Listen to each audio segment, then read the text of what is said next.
सामान्यांच्या न्याय हक्कासाठी पाहत रहा फक्त दखनी स्वराज्य।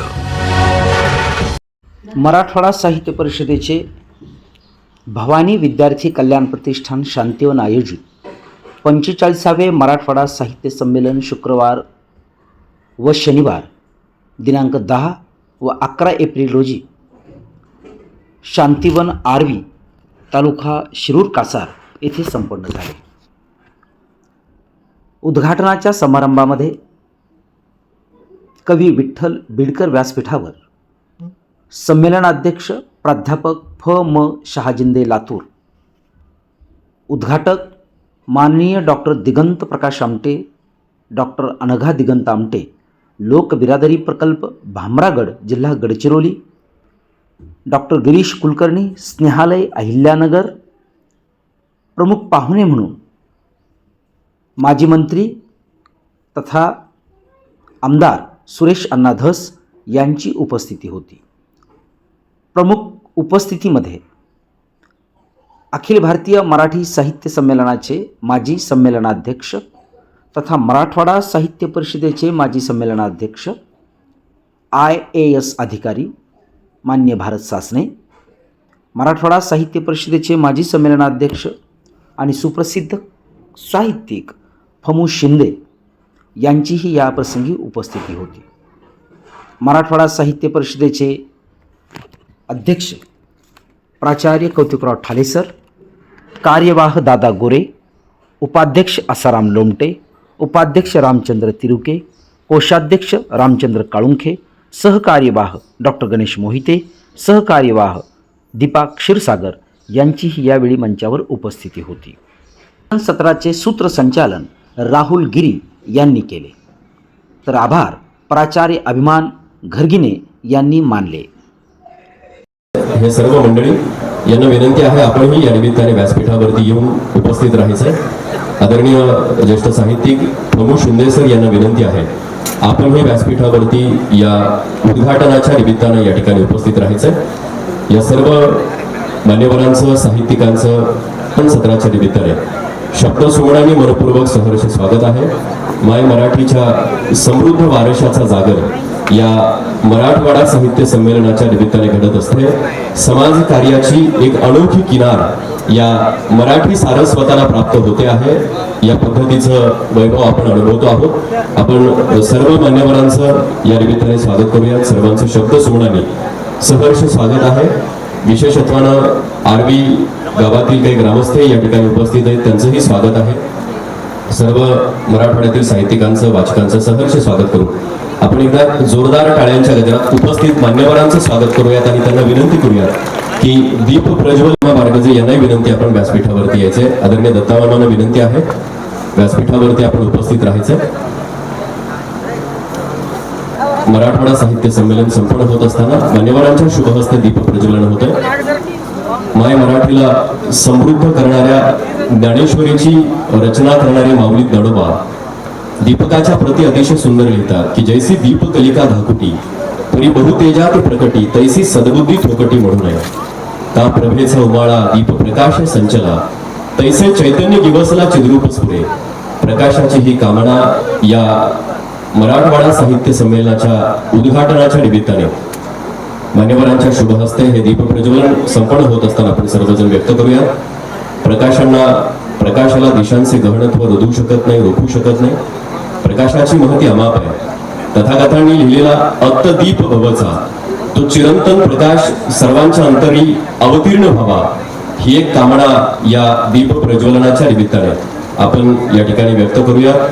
मान्यवरांच्या शुभ हस्ते दीप प्रज्वलन होऊन या कार्यक्रमाची सुरुवात होते आहे। मराठवाडा साहित्य परिषदेच्या या 45व्या मराठवाडा साहित्य संमेलनाचं उद्घाटन या ठिकाणी संपन्न होत आहे। दीप प्रज्वलनानं या उद्घाटन सत्राची सुरुवात सर्वच मान्यवरांच्या शुभ हस्ते या ठिकाणी होती। अशा असंख्य दुःखाने भरलेल्या कुटुंबातील ज्यांना कुटुंब नाही अशी मुलं इथे राहतात आणि त्यासाठी आम्ही सर्व कार्यकर्ते अहोरात्र परिश्रम घेत राहतो। आणि मग हे जे काम आहे, समाजातले ही जी प्रश्न आहेत, हे प्रश्न साहित्यिकांनाही समजले पाहिजेत, आणि त्यांनी त्यांच्या 2 शब्दातून शांतिवनच नाही तर समाजातल्या असणाऱ्या अशा असंख्य प्रश्नावरती साहित्यातून आपलं मत मांडलं पाहिजे, आपली भूमिका मांडली पाहिजे किंवा ही कामं समाजापर्यंत पोहोचण्यासाठी त्यांच्या लेखणीचा उपयोग करून दिला पाहिजे, हा एक उद्देश आहे. दुसरं म्हणजे अतिशय संवेदनशील मन असल्याशिवाय साहित्याची निर्मिती होत नाही. आणि म्हणून या संवेदनशील मनाने तुम्ही इथे आलात, ही सगळी कामं बघितली तर तुमच्या संवेदना जाग्या होतील. बाबा आमटे म्हणायचे की केवळ शब्द हे कृतीला पर्याय ठरू शकत नाहीत, तर निस्वार्थ कृती ही समाज सेवेचा आत्मा असते, सामाजिक कार्याचा आत्मा असते. आणि म्हणून तुमचे शब्द जर आमच्या या कृतीला सोबत आली तर मला असं वाटतं की जगामध्ये अनाथपण नष्ट करण्यासाठी, जगातलं उपेक्षितपण नष्ट करण्यासाठी आपण सगळे मिळून प्रयत्न करून हा जगन्नाथाचा जो रथ आहे तो पुढे घेऊन जाण्यासाठी नक्कीच यशस्वी हो. मला एक गोष्ट इथे सांगावीशी वाटते की ज्या मातीमध्ये तुम्ही इथे आज आलेला आहात, या मातीत अनेकांची पाय लागली, अनेकांच्या पायानं ही माती पुणी झाली आणि त्यांनी प्रत्येकानं या मुलांसाठी आशीर्वाद दिलेत, या मुलांसाठी त्यांच्या शुभेच्छा दिल्या आणि त्यांच्याच जोरावरती गेल्या 26 वर्षामध्ये शांतिवन आजपर्यंत ही प्रगती इथपर्यंत करत आलं. प्रगती म्हणजे इथल्या इमारतींची नाही, इथल्या साधन सामुग्रीची नाही, तर शांतिवन मधून आज हजारो मुलांचं, उपेक्षित वंचित मुलांचं जे पुनर्वसन यशस्वीरित्या समाजात झालं, त्याचा आकडा जर आपण जर पाहिला तर आज 50 पेक्षा जास्त मुलं आमचे MBBS डॉक्टर होऊन ते समाजाच्या सेवेमध्ये रुजू झाली. कितीतरी मुलं इंजिनियर झाली, कितीतरी मुलं चांगल्या कुटुंबात पुनर्वसित झाली, कितीतरी मुलांना चांगलं घर मिळालं, कितीतरी मुलांनी स्वतःचं घर निर्माण केलं. ज्यांना कुणी नव्हतं, ज्यांच्या पाठीशी कुणी नव्हतं, त्या सर्वांच्या पाठीशी तुम्ही सर्वांनी आपले हात दिले आणि त्याचं चांगलं चीज करत ही मुलं आज महाराष्ट्राच्या कानाकोपऱ्यामध्ये स्वतः व्यवस्थित जगत आहेत, स्वतःचं त्यांनी स्वतःचा प्रपंच ते करत आहेत. शिक्षणाच्या माध्यमातून जर करायचं, पाहायचं, सांगायचं ठरलं तर मला अण्णा या ठिकाणी अभिमानाने तुम्हाला सांगावं असं वाटतं की अनाथ, वंचित, उपेक्षित, ऊसतोडणी कामगारांच्या मुलांची ही शाळा आहे. असं असताना बऱ्याच जणांना प्रश्न पडायचा इथे तपासणीसाठी येणाऱ्या लोकांना, अरे आर्वी सारख्या ग्रामीण भागामध्ये स्पर्धेमध्ये ही शाळा उतरली, इथे काय असेल? पण जेव्हा त्यांनी येऊन पाहिलं आणि शाळेच्या फक्त इमारतीवरती नाही तर गुणवत्तेवरती लक्ष दिलं तर त्यावेळी त्यांनी कौतुक तर केलंच केलं, पण मुख्यमंत्री सुंदर माझी शाळा ही जी शासनाची योजना आहे, या योजनेमध्ये शांतिवनच्या शाळेचा मराठवाड्यात 2रा क्रमांक या मुलांनी पटकावला. शेवटी खूप बोलायचंय, अजून आम्ही बोलणार आहोत. 2 दिवसाचं हे साहित्य संमेलन आहे, तुम्ही खूप प्रमुख पाहुणे आणि कामाची माणसं व्यासपीठावर आहात. शेवटी एवढंच सांगेल की दत्ता हलसगीकरांची एक कविता आहे की ज्यांची बाग फुलून आली त्यांनी 2 फुले द्यावीत, ज्यांची बाग फुलून आली त्यांनी 2 फुले द्यावीत, ज्यांच्या अंगणात झुकले ढग त्यांनी थोडं पाणी द्यावं.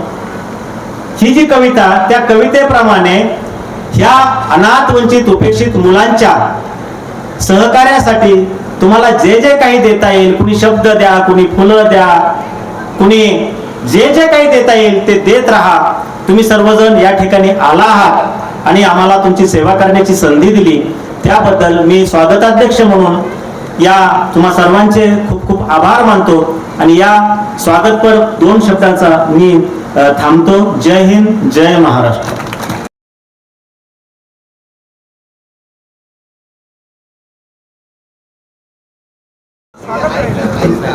लगेच आपलं मत व्यक्त करतात.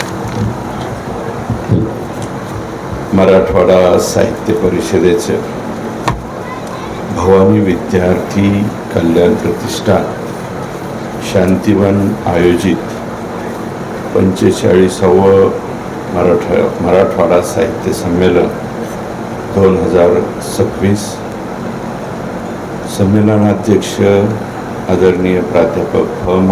शहाजिंदे सर लातूर, उद्घाटक आदरणीय डॉक्टर दिगंत प्रकाशजी आमटे साहेब, आदरणीय डॉक्टर अनघाताई दिगंत लोक बिरादरी प्रकल्प भामरागड, डॉक्टर गिरीशजी कुलकर्णी साहेब, स्नेहालय अहिल्यानगर, तसेच प्रमुख उपस्थिती आदरणीय आमच्या जिल्ह्याचे माजी जिल्हाधिकारी भारतजी सासने साहेब आणि साहित्यिक डॉक्टर पमू शिंदे सर, माजी अध्यक्ष आणि सुप्रसिद्ध साहित्यिक, माझे स्वतःचे सुद्धा आवडते पमू शिंदे सर, माझे आवडते दत्ता बारगेचे सर, इन्फ्रंट इंडिया, मराठवाडा साहित्य अध्यक्ष कौतिकराव ढाले पाटील साहेब, कार्यवाहक दादा गोरेजी, उपाध्यक्ष आसारामजी लोमटे, गणेशजी डॉक्टर गणेश मोहितेजी, कोषाध्यक्ष रामचंद्र काळुंके, सहकार्यवाहक लेखिका आदरणीय कवयित्री दीपाताई क्षीरसागर, तसेच या ठिकाणी उपस्थित असलेले कवी अल्लाउद्दीन सर, आनंदग्रामचे संतोषजी गर्जे साहेब आणि कावेरीताई नागरगोजेताई, या ठिकाणी उपस्थित सर्व पत्रकार, उपसंपादक बालाजी तोंडे साहेब, दिनेश लिंबेकरजी, सतीश मुरकुटे, देशमुखजी, प्रकाश साळवे, विकी गाडेकर, परदेशी राजहंस, सरपंच आरवी मीराताई,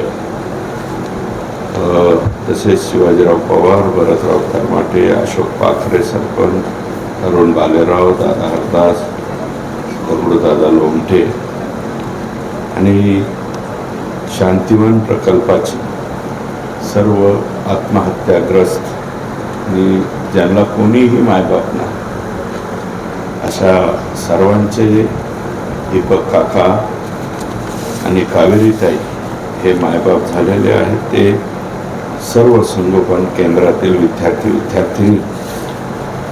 मी फार वेळ बोलणार नाही. सुरुवातीला या मतदारसंघाचा प्रतिनिधी म्हणून आदरणीय दीपक काका हे आमचे स्वागताध्यक्ष आहेत. त्यांच्या वतीनं मी सर्व या मोठ्या विभूतींचं, विभूती शब्द वापरेल मी, कारण हे एक एक माणूस जो आहे तो खूप मोठा माणूस, अशी आमची उंची कमी पडते. या स्टेजवरती आम्ही न बसलेलं बरं. आमचं खरं काम इकडे आहे. आम्ही इकडे बसू शकतो एवढ्या मोठ्या माणसांच्या. कारण बाबा आमटे साहेबांचं नाव या सभागृहाला दिलेलं आहे. बाबा आमटे साहेबांचं नाव देणं म्हणजे हे तसं पाहिलं तर हे अभिमानाचं काम आहे. हे आपलं स्वतःचं भाग्य आहे त्यांचं नाव देणं. कारण बाबा आमटे साहेबांना आपण अनेक लोकांच्या सेवा करण्यामध्ये पाहिलं. ज्यांना समाजामध्ये तिटकारा होता, ज्यांना कोणी जवळ करत नव्हतं, त्यांची सेवा बाबा आमटे साहेबांनी. कुष्ठरोग्यांच्या संदर्भातच बाबा म्हणजे मी बाबांच्या बद्दल बोललो. त्यांचे चिरंजीव प्रकाशजी सुद्धा जे आपल्याला चित्याबरोबर चित्याला सुद्धा आपलं केलेलं पाहिलं. आमच्या इकडं एक चिता जर निघाला तर घबराट पसरते. लगेच आम्हाला फोन होतात की तुम्ही याचा बंदोबस्त करा, पिंजरा मागवा. परंतु त्या चित्याला सुद्धा आपलं केलेलं मी दिगंत साहेबांच्या वडिलांना त्या ठिकाणी पाहिलं. आणि भामरागड म्हणजे काय, या महाराष्ट्रामध्ये कोणाची बदली करायची असेल तर कुठं बदली करायची, तुझी बदली मी भामरागडला करतो, अशा प्रकारचा दम मला वाटतं बऱ्याच दिवसापासून आम्ही ऐकतो. तिथे त्यांच्या वडिलांनी काम केलं, एक अख्खी पिढी गेली आणि त्याच्यानंतर आता त्यांचे चिरंजीव, त्यांच्या सुनबाई सुद्धा हे काम करतात. इतक्या वर्ष हे लोक कसे काम करू शकतात त्यांची त्यांनाच माहिती. एकाच क्षेत्रामध्ये इतक्या वर्ष तिसरी पिढी, राजकारणामध्ये सुद्धा तिसऱ्या पिढीपर्यंत कोणी राहत नाही, परंतु ही तिसरी पिढी ही गोरगरिबांच्या ज्याच्यामध्ये कुणीच काम करीत नाही त्या क्षेत्रामध्ये ते काम करतात. आणि अशा भागामध्ये की जिथं नक्षलाईट एरिया आहे, जिथे भीती आहे जगणं एक नाही, अशा ठिकाणी सुद्धा ते काम करतात.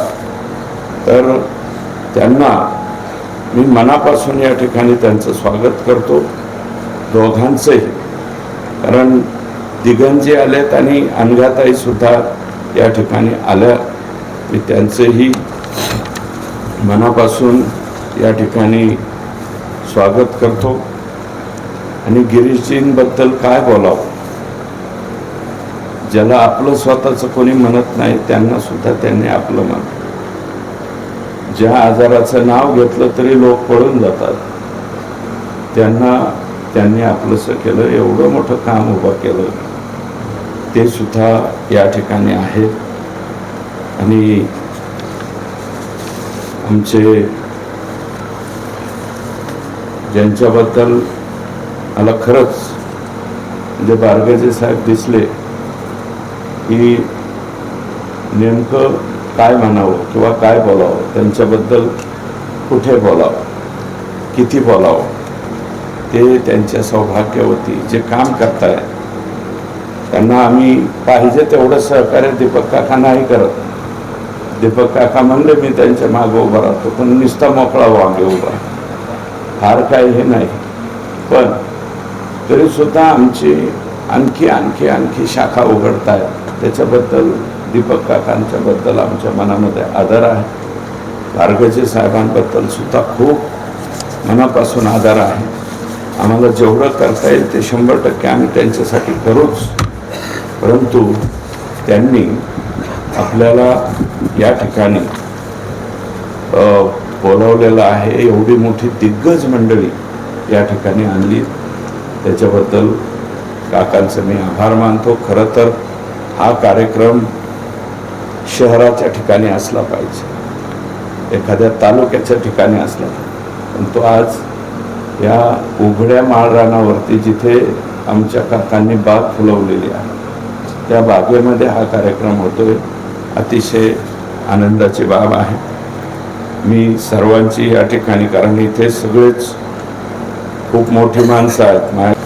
मराठवाडा साहित्य संमेलन आहे. तर साहित्य संमेलन म्हणल्याच्या नंतर फमू आहेत पाठीमागचे अध्यक्ष आणि आत्ताचे अध्यक्ष आहेत फम, ते शिंदे आहेत आणि हे जिंदे आहेत. मागच्या वेळेचे शिंदे आहेत, यावेळेचे शिंदे आहेत. आणि मला अधिकचं काही बोलायचं नाही, बोलू शकत नाही, कारण हे फार उंचीच्या लोकांचं काम आहे. परंतु अमृतातेही माझी माय मराठी, अमृतातेही पैजा जिंके, हे आम्हाला संत ज्ञानेश्वरांनी सांगितलं. अमृतातेही पैजा जिंके, याच्यापेक्षा अधिक काय बोलायचं आमच्या साहित्याला, कशालाच नाही. अमृतातेही पैजा जिंकते हे आम्हाला शिकवलं. परंतु सर्व साहित्यिकांना माझी विनंती आहे की किमान आत्ताचं जे मराठी वाङ्मय जे सोशल मीडियावरती लिहिलं जातंय याच्यावरती जरा आपण प्रकाश टाकला तर फार बरं होईल, अशा प्रकारची माझी विनंती आहे.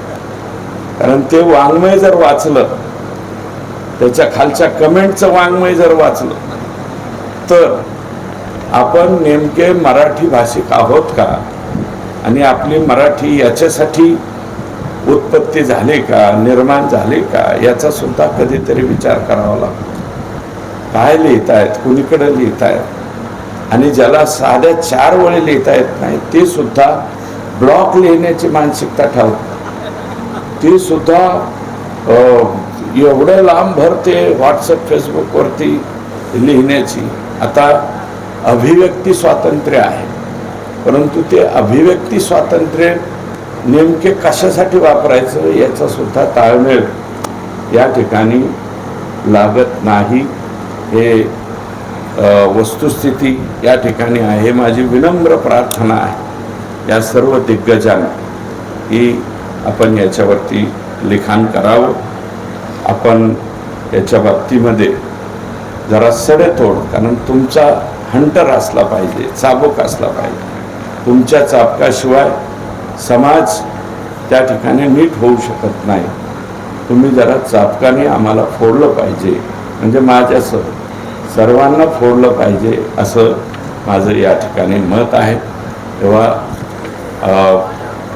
छत्रपती शिवाजीराजांच्या नावाने राजस्व अभियान आहे. जिल्ह्याचे जिल्हाधिकारी तिथे मी काकांना सांगितलं होतं की काका माझे असे असे अडचण आहे, पण ते म्हणले नाही हजेरी लावून जावं लागेल. मी तुमच्या सर्व दिग्गज मंडळींचे या ठिकाणी दर्शन घेतो, विनम्रपणे तुमच्या पाया पडतो. मला क्षमा करा, मी या मंडपामधून जाणं ही माझी चूक आहे. परंतु पुढे आणि ते दादा गुरु महाराजही 4 वाजता आमच्या मतदारसंघामध्ये येत आहेत, ज्यांनी 6 वेळा नर्मदेची परिक्रमा केलेली असं व्यक्तिमत्व या ठिकाणी येत असल्यामुळं मला त्या ठिकाणी जावं लागतंय. सामान्यांच्या न्याय हक्कासाठी पाहत रहा फक्त दखनी स्वराज्य.